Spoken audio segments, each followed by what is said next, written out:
যখন এই সন্তানটাকে তেলের মধ্যে ছেড়ে দিলেন, সঙ্গে সঙ্গে তেল সন্তানটা কিমা আবাজার মতো হয়ে গেল, পুড়ে কড়া হয়ে গেল। এবার আরেকটা সন্তানকেও তেলের মধ্যে ফেলে দিলেন। লম্বা ঘটনার সংক্ষেপ করে বলতেছি। এবার আরেকটা সন্তানকেও তেলের মধ্যে ফেলে দিলেন, কিন্তু ওই মহিলার মধ্যে কোনো ভয় নাই, ইমান থেকে পিছপা হয় না।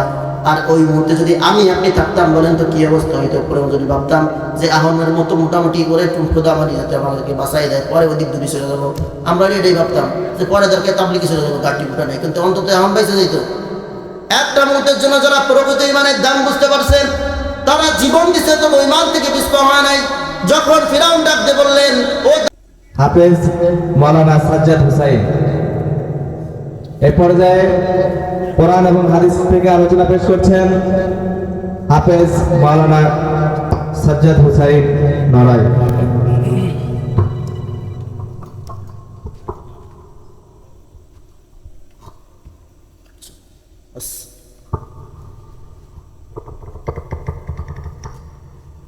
ঠিক আছে,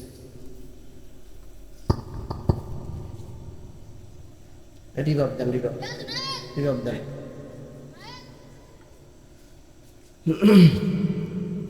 রিভাব দেন, সাউন্ড হালকা বাড়ায় দেন।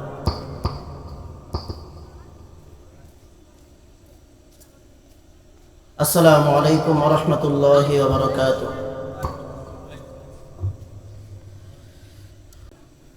ইন্নাল হামদুলিল্লাহ إن الحمد لله نحمده ونستعينه ونستغفره ونؤمن به ونتوكل عليه ونعوذ بالله من شرور أنفسنا ومن سيئات أعمالنا من يهده الله فلا مضل له ومن يضلله فلا هادي له وأشهد أن لا إله إلا الله وحده لا شريك له الذي يرسله بالحق بشيرا ونذيرا وداعيا إلى الله بإذنه وسراجا وقمرا منيرا أعوذ بالله من الشيطان الرجيم بسم الله الرحمن الرحيم إن الذين آمنوا وعملوا الصالحات كانت لهم جنات الفردوس نزلا صدق الله العظيم. وقال رسول الله صلى الله عليه وسلم أخلص دينك يكفيك العمل القليل أو كما قال عليه الصلاة والسلام. আসুন আগে আমরা মুহাব্বতে একটু দুরূদ ইব্রাহিম পড়ি। আল্লাহুম্মা সাল্লি আলা মুহাম্মাদ ওয়া আলা আলি মুহাম্মাদ কামা সাল্লাইতা আলা ইব্রাহিম ওয়া আলা আলি ইব্রাহিম ইন্নাকা হামিদুম মাজিদ। আল্লাহুম্মা বারিক আলা মুহাম্মাদিন ওয়া আলা আলি মুহাম্মাদ كما باركت على إبراهيم وعلى آل إبراهيم إنك حميد مجيد. محبة ذكر لا إله إلا الله لا إله. আমরা তো আগে আগে বসি, জিকিরের সাথে তো আগে আগে চলে আসি। লা ইলাহা ইল্লাল্লাহ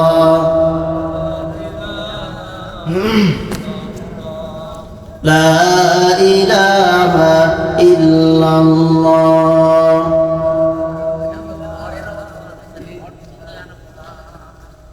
রিক্সা চলে না চালক ছাড়া, নৌকা চলে না মাঝি ছাড়া, প্লেন চলে না পাইলট ছাড়া, মুমিন চলে না জিকির ছাড়া।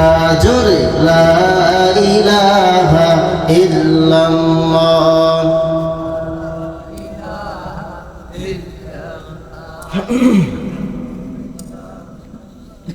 লা ইলাহা ইল্লাল্লাহু মুহাম্মাদুর রাসূলুল্লাহ। সকলে বলি সাল্লাল্লাহু আলাইহি ওয়াসাল্লাম।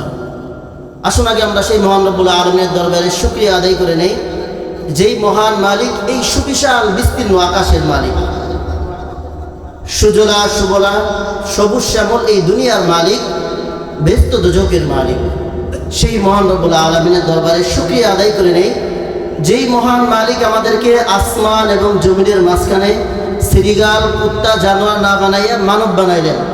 সবাই একটু দিকে তাকান। এবং কালিমা বলনেওয়ালা তাওহীদি মুসলমান বানাইলেন। তদুপরি সর্বযুগের সর্বকালের সর্বশ্রেষ্ঠ মানব, সৈয়দুল আম্বিয়া, আশরাফুল আম্বিয়া, খাতামুল আম্বিয়া, বিশ্ব নবী, শেষ নবী, শ্রেষ্ঠ নবী মুহাম্মদুর রাসূলুল্লাহ সাল্লাল্লাহু আলাইহি ওয়াসাল্লামের উম্মত বানাইছেন। শেষ নবীর উম্মত হলেই যে ভালো কাজের মধ্যে অংশগ্রহণ করা যায় বিষয়টা কিন্তু এমনটা না। আজকে দেখেন বিল্লাহরি এই মাহফিলের পোস্টার মাইকিন দেখছে শুনছে হাজার লাখ জনতা, কিন্তু সকলে এখানে উপস্থিত হইতে পারে নাই। দেখেন কত মানুষ, এই গ্রামের মানুষের কথাই আগে ধরি, অন্য গ্রামের কথা হলো বাদ, কারণ অন্য গ্রামে তো মাহফিল আসছে না, মাহফিল আসছে হলো বিল্লাহরি গ্রামে। আজকে দেখেন এই মুহূর্তেও কত মানুষ দুনিয়ার বিভিন্ন গুনার সাথে তারা জড়িত। কেউ আবার ওই নোয়ালি স্ট্যান্ডে চার দোকানে চা খাচ্ছে, কেউ টিভি দেখতেছে, এমনও তাই হুজুর তো আলোচনা করতেছে, মাইকে তো শোনাই যাচ্ছে, হুজুর আলোচনা করতে চা খাই আর টিভি দিয়ে হুজুর আর শুনি। তাহলে যদি এই যদি হবি তাহলে মাহফিল দিছি কে বার? মাহফিল কি? মাহফিল ঘরে টিভি ছাড়াই মাহফিল দিবা? মাহফিল দেওয়ার উদ্দেশ্য হচ্ছে আমরা সকলে মাহফিলে আসবো, কোরআনের কথা শুনবো। তো দেখেন কত মানুষ এখনও তারা ফেসবুক টিভি এরকম গুনার পরিবেশ, কেউ ঘোরাঘুরি, কেউ এখনও সিগারেট টানছে বাগানের কোনায় বসে। তো আল্লাহ রাব্বুল আলামিন ওই সমস্ত গুনার থেকে পারেক করে যাচন বাসন ইলেকশন সিলেকশন মায়া করে মোহাব্বত করে অত্যন্ত ভালোবেসে তার সবচেয়ে প্রিয় জায়গা জান্নাতের বাগানের মধ্যে এনে বসিয়ে দিলেন। এই জন্য আমরা খুশি না বেজার? খুশির আওয়াজটা কি আসতে হবে নাকি জোরে হবে? দেখেন আজকে কত মানুষের আওয়াজ আল্লাহ তাআলা চিরতরে বন্ধ করে দিয়েছেন। তারা গোরস্থানের মধ্যে তারা কথা বলতে পারতেছেন চিরতেই। আবার দেখেন কত মানুষের আওয়াজ আল্লাহ তাআলা বন্ধ করে দিয়েছেন, তারা চাইলেও কথা বলতে পারতেছে না, তারা হসপিটালের বেডের মধ্যে আসেন, ইশারায় কথা বলতেছেন। তো আল্লাহ তাআলা আমাদেরকে গোরস্থানের মধ্যেও নেন নাই, আল্লাহ তাআলা আমাদেরকে হসপিটালের বেডের মধ্যেও নেন নাই। যেই আল্লাহ তাআলা আমাকে আপনাকে অত্যন্ত ভালোবেসে মোহাব্বত করে তার সবচেয়ে প্রিয় জায়গা জান্নাতের বাগানের মধ্যে এনে বসিয়ে দিলেন, এই জন্য সেই মালিককে খুশি করার জন্য একবার তাকে খুশি করার জন্য একবার চিল্লায় বলি তো আলহামদুলিল্লাহ। আওয়াজ হয় না, আওয়াজ এই আওয়াজ দিয়ে হবে না, আরো জোরে আলহামদুলিল্লাহ। এবার মোটামুটি বোঝা যাচ্ছে না সবাই আলহামদুলিল্লাহ ইমানের জোর আছে, বোঝা যাচ্ছে। আমি আপনাদের খেদমতে পবিত্র কালামুল্লাহ থেকে একটি আয়াত তেলাওয়াত করেছি। এই আয়াতের তাফসীর করে সংক্ষিপ্ত সময় আলোচনা করে আপনাদের সামনে থেকে বিদায় নেব ইনশাআল্লাহ। পোস্টার নাই, পোস্টার না থাকলে পারবে না। যাও দেখল ঐতিহ্যবাহী বিল্লাহরি জামে মসজিদের উদ্যোগে আয়োজিত আজকে 18তম বার্ষিক মাহফিল, অর্থাৎ 18 বছর যাবৎ এখানে মাহফিলের আয়োজন করা হচ্ছে আলহামদুলিল্লাহ। এই মাহফিলটা কিয়ামত পর্যন্ত চালু থাকুক। কে কে চান একটু হাত উত্তর করে দেখান তো আল্লাহকে। আল্লাহ, যেই সমস্ত মানুষগুলা তুমি তোমার কুদরতি ক্যামেরা দ্বারা তুলে রাখো, যেই সমস্ত মানুষগুলা তোমাকে হাত তুলে দেখাইলো আল্লাহ, এই হাতগুলাকে তুমি কাবার কালো গিলাফের সাথে না লাগায় কাউকে মৃত্যু দিও না। বলেন আমিন। হাত নামান। সর্বপ্রথম ধন্যবাদ জ্ঞাপন করছি যারা এই মাহফিলের টাকা দিয়ে পয়সা দিয়ে বুদ্ধি দিয়ে শ্রম দিয়ে এতদিন যাবৎ যারা এই মাহফিলটাকে টেনে এনেছেন। আজকের এই মাহফিলটাকে যারা যেভাবে সহযোগিতা করেছেন সকলকে আমি ধন্যবাদ জ্ঞাপন করছি। ধন্যবাদ জ্ঞাপন করছি এলাকার কৃতি সন্তান জনাব মোহাম্মদ রাকিবুল ইসলামকে। আমার অত্যন্ত শ্রদ্ধাভাজন একজন বন্ধু, একসাথে লেখাপড়া করেছি। আমার সামনে স্টেজে বসা আছেন আমার শ্রদ্ধেয় আমার কাকা মাস্টার মোহাম্মদ আসাদুজ্জামান সাহেব, অত্যন্ত ভালোবাসার একজন মানুষ। তো আমরা এই এলাকার বুক জুড়ে আমরা একটা মাদ্রাসা এখানে খুলছে। কাকার অনেক ইচ্ছা, আমাকে বলছে যে ইনশাআল্লাহ মৃত্যুর আগেও যেন আমি একটা ইচ্ছা যেন আমার এই মাদ্রাসাটা আমি চালু করে যেতে পারি। মাঝে মাঝে এই মাদ্রাসাটা খুলছে বন্ধ হয়েছে, খুলছে বন্ধ হয়েছে, কিন্তু এবার কাকা একটা প্রতিজ্ঞা নিয়েছে ইনশাআল্লাহ এবার আমি মাদ্রাসাকে নুরানি এবং হেফজখানা চালু করবো। সকলে বলে আলহামদুলিল্লাহ। কাকার এই মনের আশাকে পূরণ করার্থে কাকা আমাকে ভালোবেসে মোহাব্বত করে তার প্রতিষ্ঠানে আমাকে স্থান দিয়েছেন। এই জন্য কাকাকে অসংখ্য ধন্যবাদ জ্ঞাপন করি। ধন্যবাদ জ্ঞাপন করি এলাকার প্রত্যেকটা মানুষকে, ধন্যবাদ জ্ঞাপন করি মসজিদের ইমাম সাহেবকে এবং আমার সামনে যারা উপবিষ্ট আছেন সকলকে আমার অন্তরের অন্তঃস্থল থেকে ধন্যবাদ জ্ঞাপন করি। আমি আপনাদের খেদমতে পবিত্র কালামুল্লাহ থেকে একটি আয়াত তিলাওয়াত করেছি। এই আয়াতের তাফসীর করে আমি আপনাদের সামনে বিদায় নেব ইনশাআল্লাহ। আমরা এই পৃথিবীর মধ্যে ওই সমস্ত মানুষগুলোকে আমরা সকল বলি। আমরা চার দোকানে বসে বসে আলোচনা করি, দেখ এই ছেলেটা কত ছোট, কিন্তু এত অল্প বয়সে সে হাজার হাজার লাখ লাখ কোটি টাকার মালিক হয়ে গেছে। আবার শুনছি নাকি বাড়িও করছে, বড় একটা বাড়ি, 2 তলা, আবার একটা গাড়িও কিনছে, গাড়িতে আসা যাওয়া করে। এমন ধরনের মানুষ যদি অল্প বয়সে টাকা পয়সার মালিক হয়ে যায়, আমরা চার দোকানে আলোচনা করি না যে দেখ আমরা এই বুড়ো হয়ে গেছি, 80-90 বছর বয়স, কি ভাই করলাম, কিন্তু ও এই অল্প বয়সে এত সফল হলো কিভাবে? আমরা একটা তার নিয়ে একটা আলোচনা সমালোচনা করি। কিন্তু আমরা তো ওই দুনিয়ার টাকা পয়সাকে সফলতা দেখি, কিন্তু আল্লাহ তাআলা বলতেছেন যে তুমি যাদেরকে সফলতা দেখতেছো আমি আল্লাহ তাদেরকে সফলতা দেখি না। আল্লাহ তাআলা বলেন কারা সফল, এই কথাটা পবিত্র কালামুল্লাহর মধ্যে জানায় দেন। আল্লাহ রাব্বুল আলামিন বলেন ফামান যুহজিআ আনিন নার ওয়া উদখিলাল জান্নাতা ফাকাদ ফাজ। আল্লাহ রাব্বুল আলামিন বলেন ও দুনিয়ার মানুষ, তোমরা তো ওই সমস্ত মানুষগুলোকে সফল বলো যেই সমস্ত মানুষগুলো দুনিয়ার মধ্যে লক্ষ লক্ষ টাকা অর্জন করে, গাড়ি করে, বাড়ি করে। তোমরা তো এই সমস্ত মানুষগুলোকে সফল বলো, আর আমি আল্লাহ রাব্বুল আলামিন বলেন ও দুনিয়ার মানুষ, তারা তো সফল না, তারা তো সফল না। ফামান যুহজিআ আনিন নার, যারা জাহান্নাম থেকে বেঁচে গেল, অর্থাৎ আগুন থেকে বেঁচে গেল, ওয়া উদখিলাল জান্নাতা ফাকাদ ফাজ, যারা জাহান্নাম থেকে বেঁচে যারা জান্নাতে প্রবেশ করলো, আমি আল্লাহ রাব্বুল আলামিনের সামনে ওই সমস্ত মানুষগুলো হলো সফল। বলেন সুবহানাল্লাহ। সফল কারা? যারা জাহান্নাম থেকে বেঁচে যারা জান্নাতে গেল তারা সফল। আমরা কি জান্নাতে যাইতে রাজি আছি না নাই? সকলেই চাই আমরা জান্নাতে যাব। হিন্দুরা মনে মনে কয় আমরা স্বর্গে যাবো, আছে না?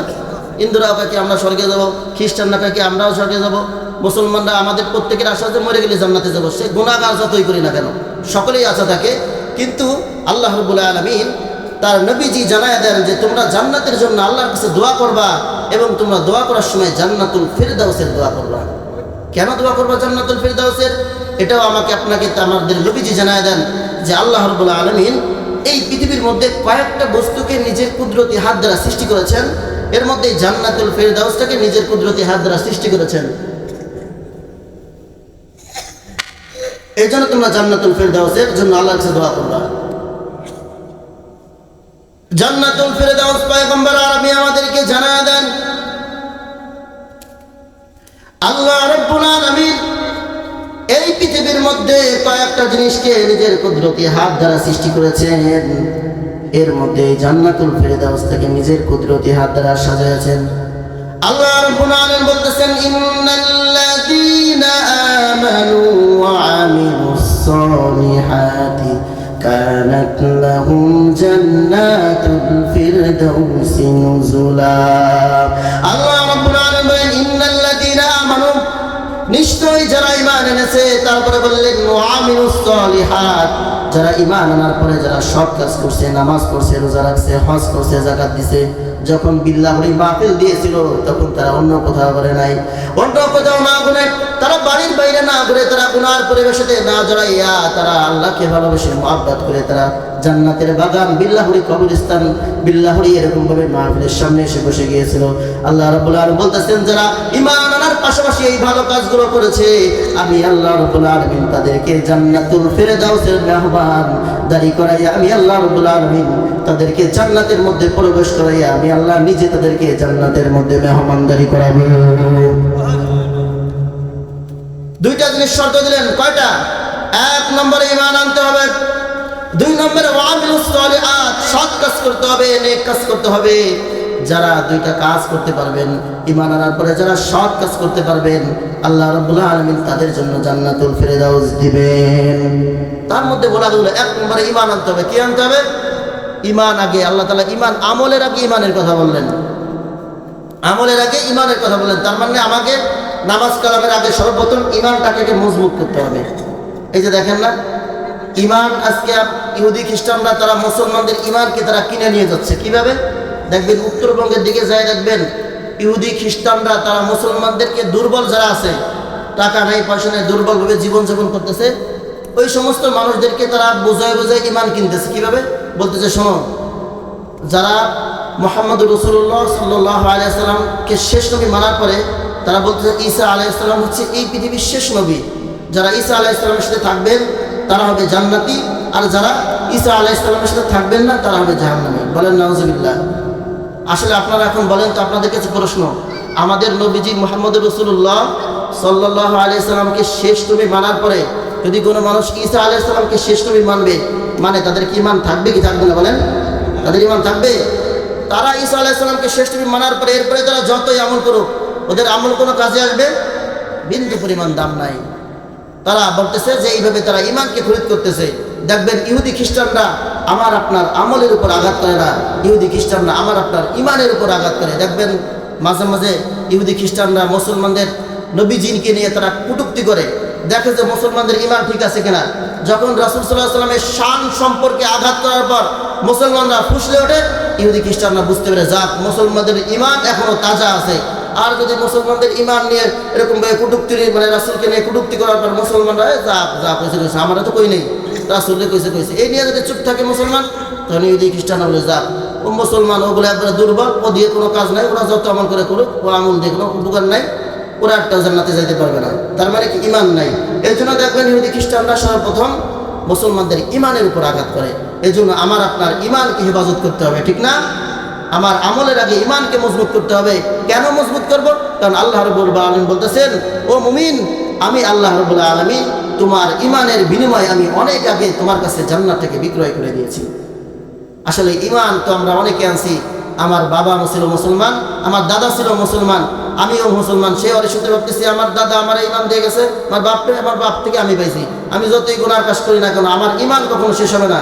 আসলে প্রকৃতপক্ষে আপনাদের কাছে প্রশ্ন হলো, বলেন তো, বাপ আর ওয়ারিশ সূত্রে টাকার মালিক হওয়া যায়, পয়সার মালিক হওয়া যায়, ধন দৌলতের মালিক হওয়া যায়, কিন্তু প্রকৃতপক্ষে বাপের ওয়ারিশ সূত্রে কখনো ঈমানের মালিক হওয়া যায়?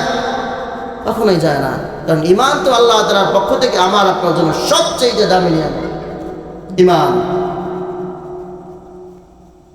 রাসূল সাল্লাল্লাহু আলাইহি ওয়াসাল্লাম বলতেছেন যে তোমরা ঈমান এনেছো, কিন্তু ও মুসলমান, তোমরা ঈমানের যে কত দাম এটা তো জানলা না।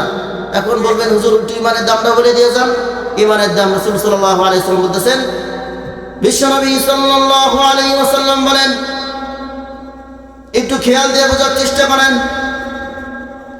বিশ্বনবী সাল্লাল্লাহু আলাইহি ওয়াসাল্লাম বলতেছেন, ও দুনিয়ার মানুষ, যার অন্তরের মধ্যে যাররা পরিমাণ ঈমান থাকবে, যাররা, বুজুর্গানে দিন এই যাররার ব্যাখ্যা দিতে গিয়ে বলেন, যাররা কাকে বলা হয়? যাররা কাকে বলা হয়? একটা বালুকে যদি 70টা টুকরা করা হয়, একটা বালুকে যদি 70টা ভাগ করা হয়, তার একটা ভাগকে একটা যাররা বলা হয়। খেয়াল দিয়ে বুঝেন, একটা বালুকে যদি 70টা টুকরা করা হয়, এটা কি দেখা যাবে নাকি? দেখা যাবে? আওয়াজ দিয়ে দেখা যাবে? একটা বালুকে যদি 70টা টুকরা করা হয় তাহলে দেখা যাওয়ার সম্ভাবনা। যেমন আমরা অনুর ব্যাখ্যায় বলে থাকি, যেটাকে চোখ দিয়ে দেখা যায় না, হাত দিয়ে স্পর্শ করা যায় না, যেটাকে দেখতে হলে অনুবীক্ষণ যন্ত্রের প্রয়োজন হয়। ও দুনিয়ার মানুষ, যদি কারো মানুষের অন্তরের মধ্যে এতটুকু পরিমাণ ওই 70টা বালু থেকে একটা ভাগ পরিমাণ অন্তরের মধ্যে যদি কোনো মানুষের ঈমান থাকে, আর সে যদি এই এতটুকু পরিমাণ ঈমান নিয়ে আল্লাহর দরবারে উপস্থিত হতে পারে, এতটুকু পরিমাণ ঈমান নিয়ে যদি কোনো মানুষ আল্লাহর দরবারে উপস্থিত হতে পারে, সে যদি দুনিয়ার মধ্যে শয়তানের ধোঁকায় পড়ে যদি কোনো গুনার কাজ করে থাকেন, আল্লাহ তাআলা চাইলে তার সমস্ত গুনাহকে মাফ করে দিবেন। আর আল্লাহ তাআলা না চাইলে এতটুকু পরিমাণ ঈমানের বিনিময়ে আল্লাহ রাব্বুল আলামিন যদি চান তাকে মাফ করে দিবেন, আর যদি না চান তাকে শাস্তি দিবেন। আর আল্লাহ রাব্বুল আলামিন তাকে শাস্তি দেওয়ার পরে অতটুকু পরিমাণ ঈমানের বিনিময়ে আল্লাহ রাব্বুল আলামিন তাকে জাহান্নাম থেকে জান্নাতের মালিক বানায় দিবেন। বলেন সুবহানাল্লাহ। তাহলে দেখুন, অতটুকু পরিমাণ ঈমান নিয়ে যদি কোনো মানুষ আল্লাহর দরবারে যাইতে পারে, তাহলে সে জান্নাত পেয়ে যাবে। নবীজি সাল্লাল্লাহু আলাইহি ওয়াসাল্লাম জানায় দেন, অতটুকু পরিমাণ ঈমান নিয়ে যদি কোনো মানুষ আল্লাহর দরবারে উপস্থিত হতে পারে, সে কতটুকু জান্নাত পাবে। এটাও আমাদেরকে নবীজি হাদিসের এক শেষ প্রান্তে জানায় দেন, যে ব্যক্তি এই দুনিয়ার সর্বশেষ জান্নাতে যাবে, তার জান্নাতের মিনিমাম স্তর হবে এই পৃথিবীর 10টা পৃথিবীর মতো একটা জান্নাত। আপনারা কি আলোচনা বুঝতেছেন না নাকি শুনতেছেন না? বুঝতেছেন? কথা কি বোঝা যায়? তাহলে এতটুকু পরিমাণ ঈমান নিয়ে যদি কেউ আল্লাহর দরবারে যাইতে পারে, তাহলে তার জান্নাত হবে এই পৃথিবীর 10টা পৃথিবীর মধ্যে একটা জান্নাত। মুসলমান, আজকে আমরা ঈমানের দাম বুঝতেছি না। এমনও মুসলমান দুনিয়ার মধ্যে আছে যারা 5 বেলা নামাজ না পড়তে হলেও মোটামুটি 5 বেলা তারা ঈমানটা বিক্রয় করতেছে। রাস্তার মধ্যে যাই দেখবেন, যদি রাস্তার মধ্যে 5টা টাকা পড়ে থাকে, সে যদি 5টা টাকা এদিকে সেদিকে একবার টাকা যদি 5টা টাকা উঠে পকেটে পড়ে, মনে করবেন ওর ঈমানের দাম হলো 5 টাকা। আর অনেকে দেন, আমাকে একজন পরিচিত লোক ছিল, সে হলো বিড়ির গুড় তোয়াই খাইতো। বিড়ি একজন ফেলাই দিলি, সে নিয়ে ওদিক সেদিক টাকায় নিয়ে দাঁড়াই দিয়ে আবার ট্রান্সফার করতো। এরকম লোকও আছে না? আপনারা দেখছেন কিনা জানেন, আমি দেখছি তার নামটা বললাম না। আল্লাহ তাআলা তাকে জান্নাতবাসী বানাক। তো এরকম মানুষও আছে, তার ঈমানের স্তর এমন, একটা বিড়ির গুড় হলো তার ঈমানের স্তর। তা আজকে আমরা ঈমান কদর বুঝতেছি না, দাম বুঝতেছি না। যদি আজকে ঈমানের দাম বুঝতাম, মুসলমান প্রয়োজনে জীবন দিয়ে দিতাম, তবু ঈমানকে কখনো নষ্ট করতাম না। ঠিক কিনা বলেন? কারণ ঈমান হচ্ছে আমার আপনার জন্য সব থেকে দামি সম্পদ। একটা উদাহরণ দিলে বুঝে আসবে। এক দিন মজুর, সে এরকম ভাবে দিন আনে দিন খায়, দিন আনে দিন খায়। যদি যেদিন সে না আনতে পারে, সেদিন তার খাওয়া দাওয়া হয় না। এরকম একজন দিন মজুর সেরকম ভাবে এক জেলের নদীর মধ্যে মাছ ধরতে গেছে। প্রত্যেক দিন মাছ ধরার পরে মোটামুটি 10টা 11টার মধ্যে মাছ ধরে বিক্রি করে চাউল ডাল কিনে বাড়ির মধ্যে চলে আসে। এমন একজন জেলে নদীর মধ্যে মাছ ধরতে চলে গেলেন। জেলে যখন নদীর মধ্যে মাছ ধরতে চলে গেলেন, মাছ ধরতে চলে যাওয়ার পরে জেলে মাছ বিক্রি করবে, চাউল ডাউল কিনবে। চাউল ডাউল কেনার পরে ওই চাউল ডাউল তিনি সংসারে নিয়ে যাবেন। সংসারে নিয়ে যাবে, বউ তারপরে পাকশাক করবে, ঘরে খাবারের ব্যবস্থা হবে। জেলে নদীর মধ্যে মাছ ধরতে চলে গেলেন। মাছ ধরতে চলে যাওয়ার পরে 8টা বেজে যায়, 9টা বেজে যায়, কিন্তু মাছ কোনোভাবে জালের মধ্যে পড়ে না। জেলের মনের মধ্যে একটা টেনশন রেখে গেছে, আল্লাহ রে, আজকে যদি আমি মাছ না নিয়ে যাইতে পারি, তাহলে আজকে আমার সংসারে পরিবারের মানুষগুলো না খেয়ে থাকবে। জেলে মনে মনে টেনশন করতেছে, আমার অন্যদিন 10টার মধ্যে মাছ মেরে আমি বাড়ির মধ্যে চলে যাই, আজকে যদি আমি মাছ না নিয়ে যাইতে পারি, পরিবারের মানুষগুলো না খেয়ে থাকবে। বারবার টেনশন করে আর জালটা নদীর মধ্যে খেপে দেয়। এরকম ভাবে টেনশন করে 10টা বেজে যায়, 11টা বেজে যায়, কিন্তু মাছ পায় না। জেলের মনের মধ্যে ছোট ছোট সন্তানের কথাগুলো বেশি আসতেছে। মনে মনে টেনশন হইতে চায়, রে আমার খোকাটা আজকে না খেয়ে থাকবে, আমি কি করব? আল্লাহর কাছে বারবার করে, আল্লাহ আজকে তুমি ছাড়া আমার কেউ নাই গো আল্লাহ, আজকে তুমি যদি আমার একটা মাছ না দাও, তাহলে আমার পরিবারগুলো না খেয়ে থাকবে। ওগো আল্লাহ, ওগো মালিক, তুমি আজকে আমাকে একটা মাছের ব্যবস্থা করে দাও, একটা রুজির ব্যবস্থা করে দাও। ও মালিক, তুমি যদি রুজির ব্যবস্থা না করো তাহলে আজকে আমার পরিবার নিয়ে না খেয়ে থাকতে হবে। বারবার বলতেছে আর মনে মনে এই কথা টেনশন করতেছে, পরিবারের কথা টেনশন করতেছে। জেলে একের পর এক জাল খেপ দেয়, সর্বশেষ এক নিয়ত করছে আল্লাহ শেষ একটা খেপে দিব, জাল বন্ধ একটা খেপে দিব, মাছ বাঁধে বাঁধবে না বাঁধবে চলে যাবো, আজকে আর খেপ দিব না, কারণ বুঝতে পারছি আল্লাহ তুমি আমারে দিবে না। যখন এই কথা বলার পরে সর্বশেষ যখন তিনি নদীর মধ্যে জাল খেপ দিলেন, জাল খেপ দেওয়ার সঙ্গে সঙ্গে এবার দেখে মোটামুটি একটা ভার বাঁধে। জেলেরা দেখবেন যারা মাছ মারে তারা কিন্তু টান দিলে বুঝতে পারে যে আসলে মাছ কত বড়টা বাড়ছে, একটা আইডিয়া হয়ে যায় তাদেরকে। যখন এরকম টান দিতে টান দিয়ে আসলে দেখি মোটামুটি যাক এবার মানে 15-20 কেজি একটা বাড়ছে মনে হয়, আড়ি মাছ একটা হয়ে গেছে, এরকম একটা আইডিয়া হয়তো পারছে, বড় বলটাল পাইছি হয়তো। টান দিচ্ছে এখন ভালো ভার বাঁধছে, ভার বাঁধার পরে এখন মোটামুটি মনে করেন টাইনে উঠ হয়েছে, এরকম মাছ করতে উঠানোর পরে এখন দেখি মাছ কি দেয় বড় একটা পাথর।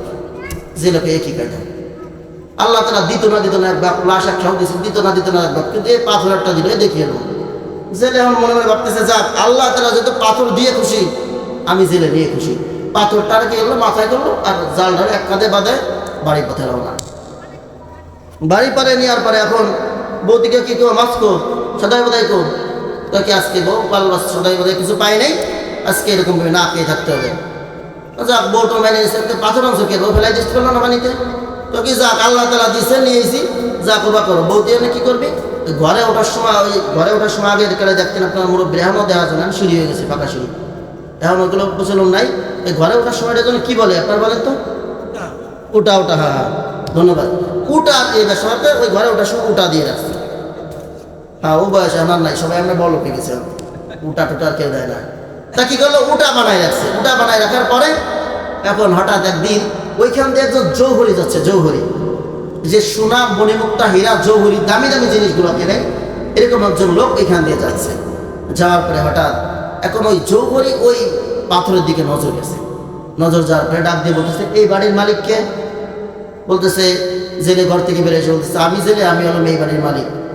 এখন ওই জৌহরি বলতেছে শোনো জেলে, তোমার ওই পাথরটা আমার অনেক ভালো লাগছে, তোমার পাথরটা কি আমার কাছে বিক্রয় করবো নাকি? জেলে হয়তো মনে হচ্ছে আমার সাথে ফাইজলামি করতেছে, জেলে মনে রাখতেছে মানে আমার সাথে ফাইজলামি করতেছে। ময়লা পাথর হতে জহুরি, সে একজন বড় লোক মানুষ, একজন কোট টাইপের যদি একজন ওই একটা ময়লা পাথর কিনতেছে ঘরের একটা দোয়া, আপনারা মনে মনে কি ভাববেন, শয়তানি হতেছে না? কিন্তু আপনি আমার সাথে ফাইজলামি করেন নাকি? অনেক সময় দেখবেন যারা রিক্সা ভ্যান চালায় তাকে যদি আপনি পাইলট পেয়ে ডাকবেন, তারা কিন্তু খুশি হবে না, তারা খুবই আমার সাথে মস্করি করে, আমি কি পাইলট নাকি? সে তো আসলে পাইলট না। তখন ওই ময়লা পাথর যখন দেখছে, আপনি একজন বড় লোক মানুষ, স্বর্ণ হীরার ব্যবসা করেন, আপনি কিনবেন এই ময়লা পথে, বুঝলাম না ফাইজলামি করেন? কি না ভাই আসলে তুমি ব্যস্ত রাখি না, বলো যাকে এত যত বলতেছেন ঠিক আছে বেচলাম, কত দিবেন কোন? কয় টাকা? ওই 10-15-20 টাকা এই দিয়ে ঠিক আছে নিয়ে যান। এবার যখন জেনে বললেন ঠিক আছে তুমি নিয়ে যাও, 10-15 টাকা যা দিবা দাও, তুমি নিয়ে যাও। এবার কি করলেন, 10-15 টাকা এরকম পকেট থেকে বের করে বলেন নাও জেলে। নেওয়ার পরে এক হাত দিয়ে টাকা দিলেন আর এক হাত দিয়ে পাথরটাকে সালার মধ্যে পড়ে আর ডাক দিয়ে বলে ও গো জেলে, তুমি তো চেনো নাই পাথরটার কত দাম। ও জেলে তুমি তো জানো নাই পাথরের কত মূল্য, কত দাম। ও জেলে তুমি যদি জানতা, তুমি আমার যত সম্পদ, যত টাকা পয়সা, বাড়ি গাড়ি সব কিছুর বিনিময়ে জেলে তুমি আমার কাছে এই পাথরটা বিক্রয় করতা না। তুমি তো জানো না এই পাথরের কোটি কোটি কোটি টাকা দাম, তুমি না জানার কারণে মাত্র 10-15 টাকা আমার কাছে বিক্রয় করে দিয়েছো। তুমি তো দাম মূল্য বোঝো না। তুমি তো জানো মাছ কোনটা ভালো না পচা, তুমি তো জানো কোন মাছটা বড় না ছোট, কোন মাছটা দামি না কম দামি। তুমি জেনে তুমি পাথরের মূল্য জানো না। ও মুসলমান, আমি আপনি ইমানের দাম বুঝি না, কিন্তু আমাদের এই শত্রু ইহুদি খ্রিস্টানরা নিশ্চয়ই তারা আমাদের ইমানের দাম বোঝে, ঠিক কিনা বলেন? তারা কিন্তু আমাদের ইমানের দাম বোঝে। এই জন্য সর্ব অবস্থায় দেখবেন এই মুসলমানদের ইমানকে তারা কিনতে চায়, ধ্বংস করতে চায়। কারণ আমাদের এই ইমান যদি তারা একবার ধ্বংস করতে পারে, দেখবেন তাদের আর সমস্ত মনের চাহিদা তাদের পূর্ণ হয়ে যাবে। এই জন্য মুসলমান আমরা প্রয়োজনে জীবন দিব, তখন কখনো ইমানকে নষ্ট করব, কখনো ইমানের উপর আঘাত আনতে দেব না। আমাদের মুসলমানদের পুরুষদের কথা বাদ দিয়ে দিলাম, একজন বনি ইসরাইলের নারীর একটা কথা আপনাদেরকে শোনাই, ইতিহাস থেকে শোনাই, কোরআনের কথাই বলা, কোনো গল্প বলতেছি না, ইতিহাস থেকে আপনাদের শোনাই। বনি ইসরাইলের জামানায় আপনারা অনেকেই ঘটনাটা শুনেছেন। হযরতে মূসা আলাইহিস সালামের জামানায় ফিরআউনের একজন দাসী ছিলেন, দাসী একদিন ওই ফিরাউনের মেয়েকে এরকম ভাবে পালক মেয়েকে এরকম ভাবে চুল হাসড়াই দিতে চেয়েছিলেন, এটা মাটিতে পড়ে গেল। মাটিতে পড়ে যাওয়ার পরে এবার ওই দাসী কি করলেন, চিরুনিটাকে বিসমিল্লাহির রহমানির রহিম বলে উঠাইলেন। এই বিষয়টা যখন ফিরাউনের মেয়ে জানতে পারলেন কি আমার বাবাকে খোদা না বেনে কোন খোদার নামে বিসমিল্লাহ বললো, বুঝলাম না। এবার ওই দাসীকে বললেন তুমি কোন খোদার নামে বিসমিল্লাহ বললাম, তাই তুমি হয়তো বুঝবা না। এবার কি করলেন, তার মেয়ে তার বাবার কাছে চলে গেলেন। ফিরাউনের কাছে যাওয়ার পরে বলতেছেন, ও বাবা, তোমাকে সব মানুষগুলা খোদা মানে, কিন্তু তোমার একজন দাসী যাকে তুমি নুন খাইয়ে তুমি তাকে বড় করতেছো, যাকে পোশাক আশাক দিয়ে তুমি বড় করতেছো, তোমার একজন দাসী তোমার কথা শুনে না। বলেন তো একজন দাসী নিজের একজন স্ত্রী যদি ঘরের আমার কি না মানে যার একজনে মানে, এটা কি ভালো লাগবে? আপনার সন্তান যদি আপনার আব্বা ডাক না দিয়ে অন্য করে আব্বা ডাক দেয়, আপনার এটা ভালো লাগবে? ভালো লাগবে না। যখন এই ফিরাউনের দাসী যখন ফিরাউনকে খোদা বললেন না, যখন তিনি আল্লাহকে খোদা মানলেন, এই বিষয়টা ফিরাউন সহ্য করতে পারলেন না। এবার ফিরাউন ডাক দিয়ে বলতেছে, ওগো দাসী, তুমি নাকি আমাকে খোদা না বলে তুমি অন্য একজনকে খোদা বলছো। বলছে হ্যাঁ আমি খোদা বলছি, তাতে কি হয়েছে? বলছে তাতে কি হয়নি, তোমাকে আমি বলতেছি শোনো, আজকের পর থেকে তুমি ওই খোদাকে বাদ দিয়ে তুমি আমাকে খোদা বলে ডাকবা। বলেন নাউজুবিল্লাহ। তুমি ওই খোদাকে বাদ দিয়ে তুমি আমাকে খোদা বলে ডাকবা। এই কথা যখন বললেন, তখন হাজার হাজার মানুষ তার সংসদের মধ্যে বসা, তার সামনে যখন দাসী বলতেছে না না না, কোনোদিনও না, আমি এক আল্লাহর মুসার আল্লাহর উপর ঈমান এনেছি, জীবন দিব তবুও কখনো এক পাও আমি ঈমান থেকে পিছাবো না। একজন মহিলার ঈমানের জজবা আপনাদেরকে শোনাইতেছি, কেমন জজবাওয়ালা ছিলেন। দাসী ভাই এরকম ফিরাউন বলতেছে, দাসী তুমি ঈমানকে ছেড়ে দাও, ঈমানকে যদি তুমি না ছাড়ো তাহলে তোমাকে হত্যা করে ফেলবো। বলছে না না, আমি জীবন দিব তবু আমি ঈমান থেকে পিছু পাবো না, পিছ পাবো না। তখন দাসীকে বললেন, ফিরাউন বললেন, শোনো দাসী, আজকের পর থেকে তুমি আমার সাথে কথা বলবে না, আজকের পর থেকে তোমার সাথে আমার সমস্ত সম্পর্ক শেষ। বলতেছে আপনার সম্পর্ক আমি কোনো মানি না, আমি কখনো আপনাকে খোদা বলে দাবি করতে পারবো না, কখনো আপনাকে আমি খোদা বলতে পারবো না। এই কথা যখন বারবার হাজার হাজার মানুষের সামনে এখন রাজাকে বলতেছে, রাজার কি আর কোনো সম্মান আছে নাকি? আর সম্মান নাই। এবার রাজা ডাকতে বলতেছে, আমি এই দাসীকে শেষ করে ফেলবো, যাও বাজার থেকে বড় কড়াই কিনে নিয়ে আসো। বাজার থেকে বড় কড়াই কিনে নিয়ে আসা হলো। বাজার থেকে বড় কড়াই কিনে নিয়ে আসার পরে তেল গরম করা হলো, তেল গরম করা হলো, তেলগুলো টকবক টকবক করে জ্বলতেছে। এর মধ্যে এবার হাজার হাজার মানুষ সব বিষয়গুলো দেখতেছেন। ফিরাউন ডাকতে বলতেছে, দাসী শোন, এই মুহূর্তে তুই যদি ঈমান না ছিস তাহলে আমি তোকে তেলের মধ্যে ভেজে ফেলবো। বলতেছে না না, আমি তেলের এই মুহূর্তে আমি ঈমান ছাড়বো না। এবার অন্য পাশের লোকরা বলতেছে, ও ফিরাউন, আপনি একটা কাজ করেন, ওকে মারার হুমকি দিলে এরকম সোজা হবে না। ওর যে দুইটা সন্তান আছে, যান সন্তানগুলোকে মাইরে ফেলার একটা হুমকি দেন। যখন সন্তানগুলোর মাইরে ফেলার হুমকি দিছে, দেখবেন প্রত্যেকটা গার্জিয়ান, মাতা পিতা সব থেকে মা কিন্তু সন্তানের প্রতি বেশি এরকমভাবে টান থাকে। তা বলতেছে তুমি যদি ঈমান না ছাড়ো তাহলে তোমার এই সন্তান দুটোর তেলে কড়কড়া করবো। এই কথা যখন বলছে, এখন ওই যে দাসী ছিল, দাসী বলতেছে না, আপনি আমার সন্তান মেরে ফেলান, যা মেরে ফেলান, আমি এক ঈমান থেকে পিছাবো না। যখন এই কথা বললেন, বলার সাথে সাথে ফিরাউন আরো রাগান্বিত হয়ে গেলেন। ফিরাউন বলতেছে, যা সন্তানটাকে, ছোট একটা দুধের সন্তান ছিল, সন্তানটাকে এরকম করে তেলের সামনে এরকম এক হাত দিয়ে ঘেটি ধরে এরকম করে তেলের উপর উঁচু করে রাখছে। ঈমান ছাড়বি, আমাকে খোদা মানবি, আর না হলে আমি তোর সন্তানটাকে তেলের মধ্যে ফেলাই দেব। বলছে আমার সন্তান যায় যা, আমি দাসী এক পাও আল্লাহর থেকে ঈমান থেকে পিছাবো না। কত ঈমানের দাম ছিল। এবার যখন এই সন্তানটাকে তেলের মধ্যে ছেড়ে দিলেন, সঙ্গে সঙ্গে তেল সন্তানটা কিমা বাজার মতো হয়ে গেল, পুড়ে কড়কড়া হয়ে গেল। এবার একটা সন্তানকেও তেলের মধ্যে ফেলে দিলেন। লম্বা ঘটনার সংক্ষেপ করে বলতেছি। এবার একটা সন্তানকেও তেলের মধ্যে ফেলে দিলেন, কিন্তু ওই মহিলার মধ্যে কোনো ভয় নাই, ঈমান থেকে পিছপা হয় না। আর ওই মুহূর্তে যদি আমি আপনি থাকতাম, বলেন তো কি অবস্থা হইতো? পরে যদি ভাবতাম যে আহমের মতো মোটামুটি করে খোদা মানি যাতে আমাদেরকে বাঁচাই দেয়, পরে ওদিক দূরে চলে যাবো, আমরা এটাই ভাবতাম যে পরে দরকার তাবলিগে চলে যাবো, গাড়ি ফুটা নেই, কিন্তু অন্তত আহম বাইসে যেত। একটা মুহূর্তের জন্য যারা প্রকৃত ঈমানের দাম বুঝতে পারছেন, তারা জীবন দিচ্ছে, তো ঈমান থেকে পিছপা হয় নাই। যখন ফিরাউন ডাকতে বললেন, ও দাসী তুই তোর ঈমানকে ছেড়ে দে, যখন এই কথা বললেন তখন দাসী বলতেছে প্রয়োজনে জীবন দিব, সন্তান গেছে আমিও যাবো, তবে ইমান ছাড়বো না। এবার দূর থেকে সন্তানগুলা মাকে ডাক দিয়ে বলতেছে, ও গো মা, আমরা দুইজন জান্নাতের মধ্যে চলে আসছি, ও গো মা তুমিও সৎ পথে আসো, তুমিও সঠিক পথে আসো মা, তুমিও লাভ দিয়ে চলে আসো।